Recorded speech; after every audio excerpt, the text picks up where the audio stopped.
माधव अपनी बीवी बुधिया की प्रसव पीड़ा के समय उसके मरने का इंतजार कर रहा था। माधव की झोपड़ी के द्वार पर बाप और बेटा दोनों एक बुझे हुए अलाव के सामने चुपचाप बैठे हुए हैं। अंदर बेटे की जवान बीवी बुधिया, जिसका नाम है, वह प्रसव वेदना में पछाड़ खा रही थी। रह रहकर उसके मुंह से ऐसी दिल दहला देने वाली आवाज निकलती है कि दोनों कलेजा थाम लेते हैं। जाड़ों की रात थी। प्रकृति सन्नाटे में डूबी हुई थी। सारा गांव अंधकार में लय हो गया था।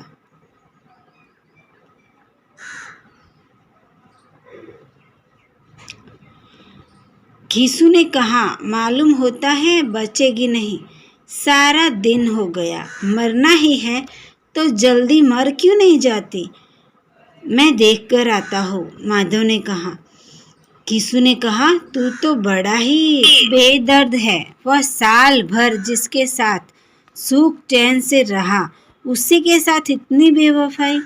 माधव अपने आप से कहता है, तू क्यों अंदर नहीं चला जाता? उसके पास घीसू बोलता है, मुझे तो उसका तड़पना और हाथ पटकना नहीं देखा जाता। अब मुझे वहाँ जाने से डर लगता है। अब डर किस बात का है? मैं तो यहाँ ही हूँ। वैसे तुम ही जाकर देखो ना। अब मेरी औरत मरी थी तब मैं 3 दिन तक उसके आसपास से हिला तक नहीं।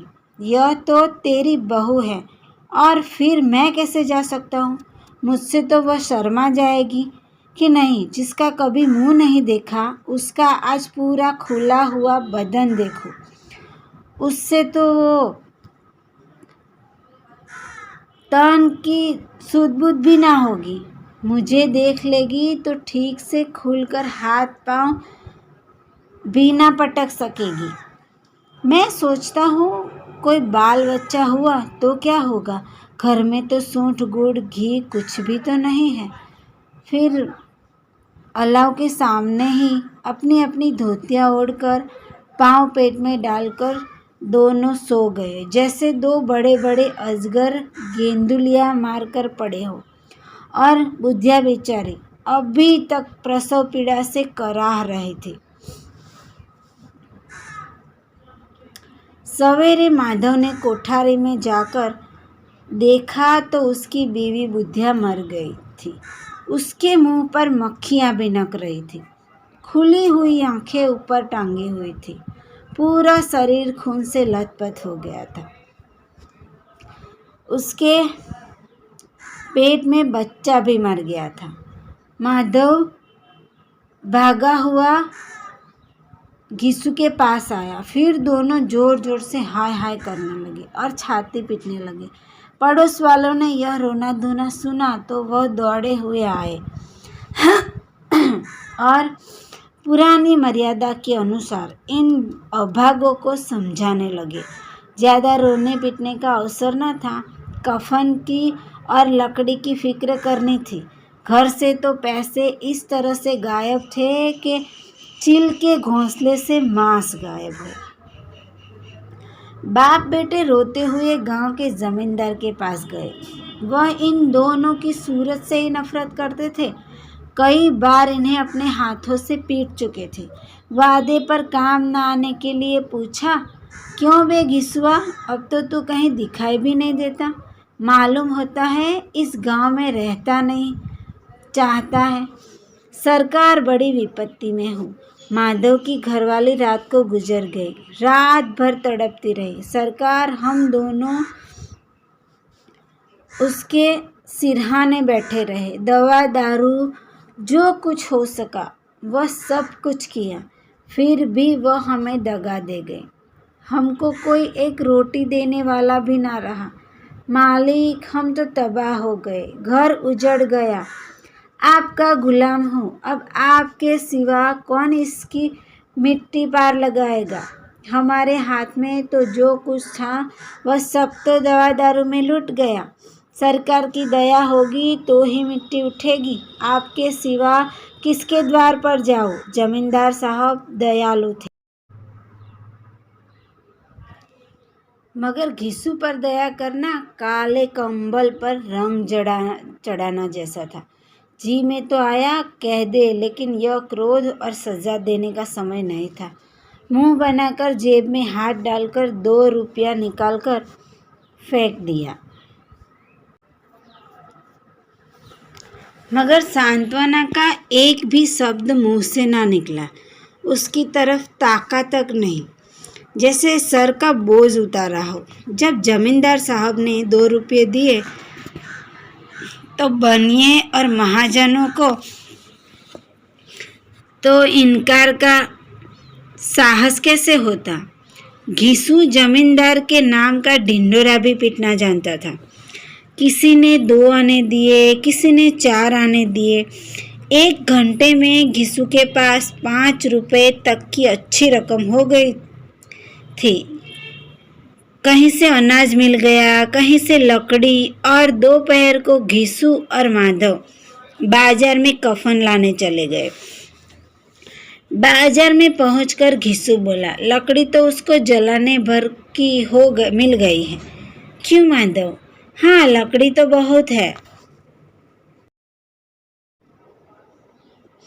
अब कफन चाहिए तो चलो कोई हल्का सा कफन ले ले। हाँ, और क्या, लाश उठते उठते तो रात हो जाएगी।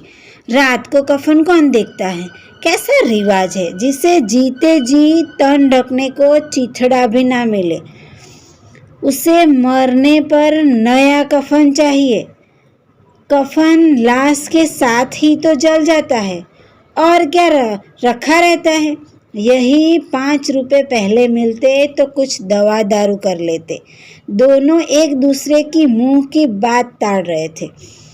बाजार में इधर उधर घूमते रहे, कभी बजाज की दुकान पर, कभी उसकी दुकान पर। इस तरह तरह की दुकान पर कपड़े रेशमी और सूती देखे, मगर कुछ जचा नहीं। यहाँ तक कि शाम हो गई, तब दोनों न जाने किस देवी प्रेरणा से मधुशाला के पास सामने जा पहुँचे। वहाँ जरा देर तक असमंजस में खड़े रहे। फिर घिसू ने दुकानदार के सामने जाकर कहा, साहू जी, एक बोतल हमें भी दे दो। दोनों वरांदे में बैठकर शांतिपूर्वक पीने लगे। कई प्यालियाँ ताबड़तोड़ पीने के बाद दोनों सुरूर में आ गए। घिसू बोला, दुनिया का दस्तूर है नहीं, लोग ब्राह्मण को हजारों रुपये क्यों देते हैं? कौन देखता है परलोक में मिलता है या नहीं? बड़े लोग आदमियों के पास धन है, फूके, हमारे पास फूकने को क्या है? लेकिन लोगों को जवाब क्या दोगे? लोग पूछेंगे नहीं कफन कहाँ है? हाँ, अबे कह देंगे रुपये कमर से खिसक गए, बहुत ढूंढा मिले नहीं। लोगों को विश्वास ना आएगा, लेकिन फिर भी रुपये वही देंगे। माधव आसमान की तरफ देखकर बोला, देवताओं को अपनी निष्पापता का साक्षी बना रहा हो। इस अनपेक्षित सौभाग्य पर बड़ी अच्छी थी। बेचारी मरी तो खूब खिला पिला कर आधी बोतल से ज्यादा उड़ गई। घिसू ने 2 सेर पुड़िया मंगाई, चटनी, अचार और कलौंजिया के साथ। शराब खाने के सामने ही दुकान थी। माधव लपक कर 2 पतलों में सारा सामान ले आया। पूरा 1.5 रुपया खर्च हो गया। सिर्फ थोड़े से पैसे बचे रहे, जैसे जंगल में कोई शेर अपना शिकार उड़ा रहा हो। ना जवाब देने का डर, ना बदनामी की चिंता थी। इन संभावनाओं को उन्होंने पहले ही जीत लिया था। घिसू दार्शनिक भाव से बोला, हमारी आत्मा प्रसन्न हो रही है तो क्या उससे पुत्र ना होगा? तो क्या उससे पुत्र जरूर होगा। जरूर से जरूर होगा। भगवान तुम अंतर्यामी हो, उसे वैकुंठ ले जाना। हम दोनों हृदय से आशीर्वाद दे रहे हैं। आज जो भोजन मिला वह कभी उम्र भर ना मिला था। एक क्षण के बाद माधव के मन में एक विचार शंका झांकी। बोला, क्यों घिसू, हम लोग भी एक ना एक दिन वहाँ जाएंगे ही। घिसू ने इस भोले भाले सवाल का उत्तर न दिया। वह परलोक की बातें सोचकर इस आनंद में बाधा न डालना चाहता था।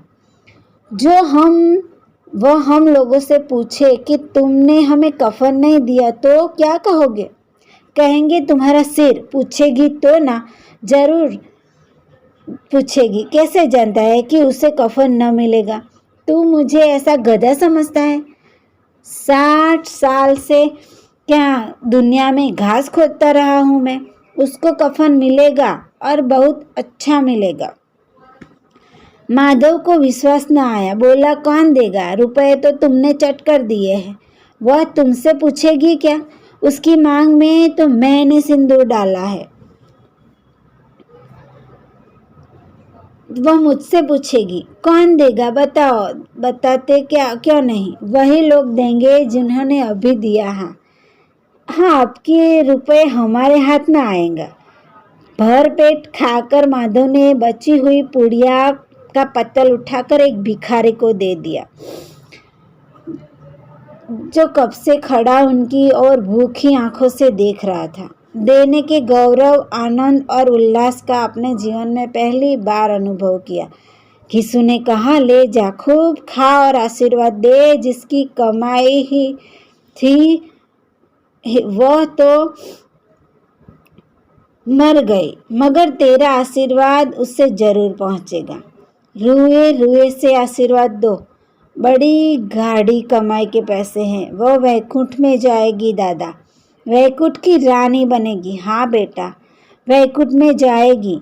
किसी को सताया नहीं है, किसी को दबाया नहीं है। मरते मरते हमारी जिंदगी की सबसे बड़ी लालसा पूरी कर गई वह ना वैकुंठ ही जाएगी। क्या यह वो न जाएगी तो क्या यह मोटे मोटे लोग जाएंगे जो गरीबों को दोनों हाथों से लूटते हैं और अपने पाप को धोने के लिए गंगा में नहाते हैं और मंदिरों में जल चढ़ाते हैं। मगर दादा बेचारे ने जिंदगी में बहुत दुख भोगा। कितना दुख झेल कर मरी। वह आंखों पर हाथ रखकर रोने लगा, चीखे मार मार कर। घिसू ने समझाया, क्यों रोता है बेटा? खुश हो कि वह माया जाल से मुक्त हो गई, जंजाल से छूट गई। बड़ी भाग्यवान थी जो इतनी जल्द मोह माया के बंधन तोड़ दिए। और आखिर नशे में मदमस्त होकर वही दोनों गिर पड़े। और उधर गांव में बेचारी बुधिया की लाश का अंतिम संस्कार गांव वालों ने जैसे तैसे कर दिया, बिना माधव और घिसू के ही।